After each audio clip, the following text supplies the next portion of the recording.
नमस्कार।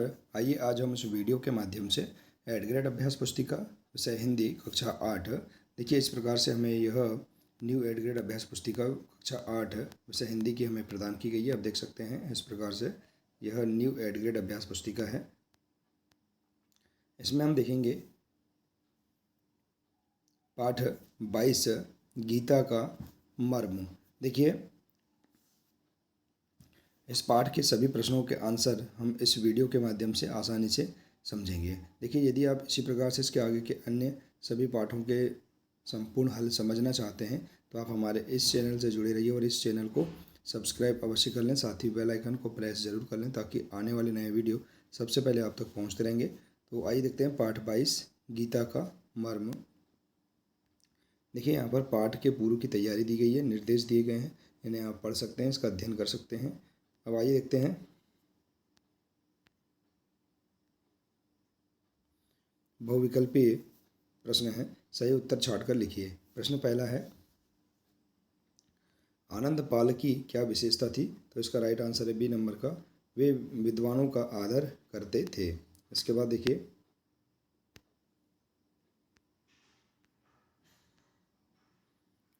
दूसरा प्रश्न है, पाठ के अनुसार शिक्षा प्राप्त करने का उद्देश्य है, तो यहाँ पर द नंबर का मानव कल्याण करना। इसके बाद है, पार्थ नाम किसका है? तो पार्थ नाम किसका है? कृष्ण का है, आ नंबर का राइट आंसर है।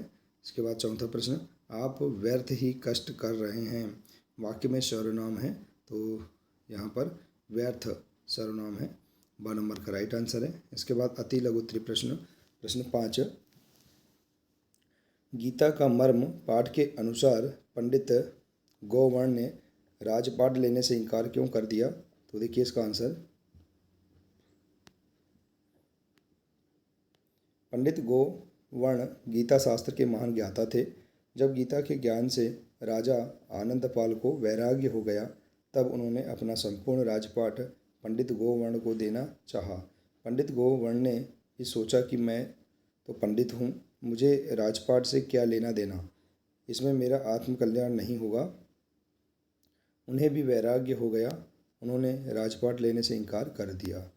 प्रश्न छठवां, विद्वानों का आदर करने वाले आनंदपाल का व्यवहार क्यों बदल गया था? तो इसका राइट आंसर है, विद्वानों का आदर करने वाले राजा आनंदपाल का व्यवहार इसलिए बदल गया था कि वे राज्य के लोभ में थे, पंडित गोवर्ण को आधा राज्य नहीं देना चाहते थे। प्रश्न 7 है, अर्जुन का धनुर्विद्या सीखने का उद्देश्य क्या था? तो देखिए इसका राइट आंसर, अर्जुन का धनुर्विद्या सीखने का मूल्य उद्देश्य सत्य एवं न्याय की रक्षा, दुष्टों का दमन, असहायों की सहायता, नारी की रक्षा, निर्बलों को सबल पाने तथा धर्म की रक्षा करना था। इसके बाद है प्रश्न 8, अर्जुन का प्रसंग सुनने के बाद राजा आनंदपाल के विचारों में क्या परिवर्तन हुआ? तो इसका राइट आंसर देखिए, अर्जुन का प्रसंग सुनने के बाद राजा आनंदपाल के विचारों में महान परिवर्तन हुआ। राज्य भोग की लिप्सा उनके मन में साफ निकल गई, वे राजभोग से विरक्त हो गए, संपूर्ण राज्य पंडित गोवर्ण को दे देना चाहा। इसके बाद है अगला प्रश्न, लघुत्तरीय प्रश्न देखिए, राजा आनंदपाल ने पंडित गोवर्ण को हतोत्साहित करने के लिए क्या किया? तो देखिए, राजा आनंदपाल ने पंडित गोवर्ण को हतोत्साहित करने के लिए आधा राज्य पुरस्कार में देने से साफ इनकार कर दिया। उन्होंने यही कहा कि मुझे गीता बिल्कुल समझ में नहीं आई है। अंत में राजा ने कहा, श्रीमान वाचालता न दिखाएं और अपना मार्ग ग्रहण करें। इस प्रकार राजा आनंद पाल ने पंडित गोवर्ण को हतोत्साहित करने के लिए कई चालें चलने का प्रयास किया। अगला प्रश्न, प्रश्न 10, महायोगी विशाख के अनुसार राजा आनंदपाल और पंडित गोवर्ण ने गीता के मर्म को क्यों नहीं समझा था? तो इसका राइट आंसर है, महायोगी विशाख के अनुसार राजा आनंदपाल और पंडित गोवर्ण दोनों ने गीता के मर्म को नहीं समझा, अन्यथा आधे राज्य के लोभ में नहीं पड़ते। गीता निष्काम कर्म का उपदेश देती है, मात्र विषयों को जानना ही सच्चा ज्ञान नहीं है, पढ़े हुए को चरित्र में ढालना ही सच्चा ज्ञान है। इसके बाद है प्रश्न 11, विद्वानों और पंडितों द्वारा राजा आनंदपाल को गीता का मर्म समझाने के लिए क्या क्या प्रयास किए गए। देखिए, विद्वानों और पंडितों द्वारा राजा आनंदपाल को गीता का मर्म समझाने के लिए अनेक प्रयास किए गए। उन्होंने बताया कि गीता निष्काम कर्म का उपदेश देती है।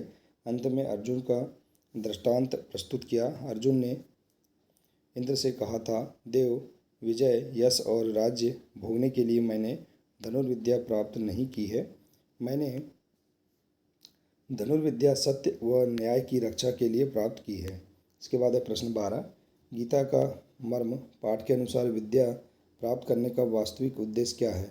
तो गीता का मर्म पाठ के अनुसार विद्या प्राप्त करने का वास्तविक उद्देश्य सत्य और न्याय की रक्षा, दुष्टों का दमन, असहायों की सहायता, नारी की रक्षा, निर्बलों को सबल बनाना तथा धर्म की रक्षा करना है। दीर्घोत्तरी प्रश्न, गीता का मर्म पाठ के अनुसार गीता का मर्म में वास्तविक ज्ञान क्या है, उदाहरण सहित लिखिए। तो देखिए, गीता का मर्म पाठ के अनुसार गीता का मर्म निम्न अनुसार है। संपूर्ण गीता शास्त्र हमें निष्काम कर्म करने का महान उपदेश देती है। फल प्राप्ति की इच्छा से हमें कोई भी कर्म नहीं करना चाहिए। दूसरों को उपदेश देने का अधिकारी वही है जो स्वयं उस पर आचरण करता हो। ज्ञान या स्वाध्याय का अर्थ हमें स्वयं को जानना है। विद्या हमें विनम्र बनाती है। व्यक्ति को विनम्र होना चाहिए। मात्र विषयों को जानना ही सच्चा ज्ञान नहीं है, पढ़े हुए को चरित्र में ढालना ही सच्चा ज्ञान होता है।